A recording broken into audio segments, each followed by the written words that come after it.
Мындан аркы чатак только ошо суу менен барат, айтып коеюн мен силерге. Башынан өзүнө каттабаса, мошенник экен да. Удостоверение жок да, распоряжение жок. Саясатты колдоп алып барган да жумуштарында министрлик. Кеткен адамга бүгүн ВКСден согуш өткөргөн тосуңар. Мыйзамсыз, эгер билинип калчу болсо атарынбагылайт.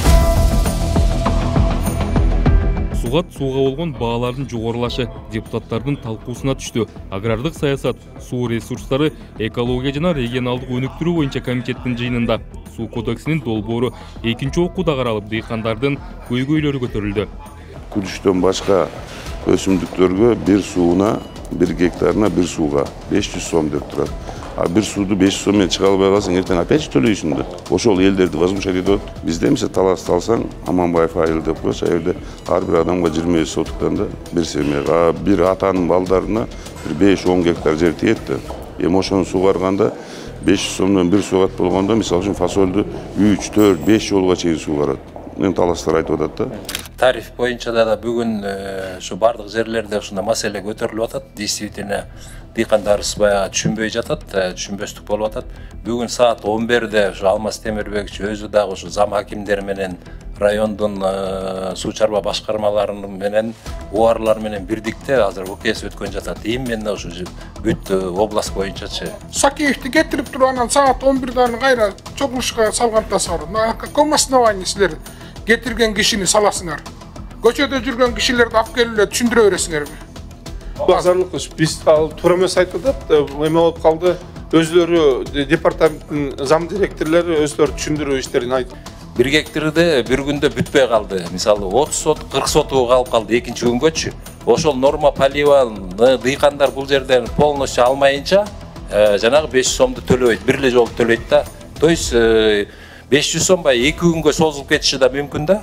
Комитет мүчөлөрүнүн дээрлик баары суу ресурстары, айыл чарба жана кайра иштетүү өнөр жай министрлигинин суу саясаты жаатындагы иш-аракеттерин сынга алышты. Депутат Балбак Түлөбаев агын сууга болгон тарифтердин көтөрүлүүсү жазда элдин нааразычылыгын күчөтүшү мүмкүн дейт. Анан жанагындай сиз айтып атпайсызбы, кээ бир айыл өкмөттөр ушундай мыйзам бузуулар болот. Ошондойлор болсо район Жети Күз району мына айтып атам ачыгын. Сразу бетиңизге айтайын, текшерткиле. Жети Күз районунда заставлять этип атат. Дыйкандарды. Алар жооп беришет. Именно Кызыл суу айылында. Кызыл суу айылын жасап алыңыз да текшерт. Борбордо. Барып дыйкандарды ал жок 500 сомдон төлөйсүңөр, болбосо момундай өтөсүңөр, оостон өткүлө деп атат. Кыйнап. Жети Күзгүр бар. Сөз түрдө текшерип туруп наказание алышат эгер ошентип атышса. Маалыматка ылайык, фермерлерге министрлик суу пайдалануучулар ассоциациясынын бекитилген тарифтери боюнча сууну 5 тыйындан 50 тыйынга чейин берет. Бирок бул баа быйыл өзгөртүлүп, жерлерде түшүндүрүү аракеттери көрүлүп жатыптыр. Ал эми эл өкүлү Акбөкөн Таштанбеков суу баасына тийишпей, биринчи кезекте каналдарды каттоого алуу муктаждыгын белгиледи. Негизги биз арык болобу, канал болобу, көл болобу катташыбыз керек. Катталгандан кийин, анан кийин аны арендага бере алабыз да. Ижарага берип, налог төлөп калат да. Бүгүнкү күндө көпчүлүк көлдөр катталган эмес. Баягы 2002-жылдары комиссияга ушул текшерилип барганда ушу көлдүн тегерегине аябай көптөгөн жерлерди катып коюптур да. Эгерде чын көлдүн жери 1 гектар болсо, ал жерге 10 гектар деп катып койгон экен да. Аны эч ким санаган эмес. Ошондо Чүй областында эле бир 19 миңден ашык гектар жер катылып турганы ушул көлдүн көпчүлүгү ошо көлдүн тегерегинде экен да.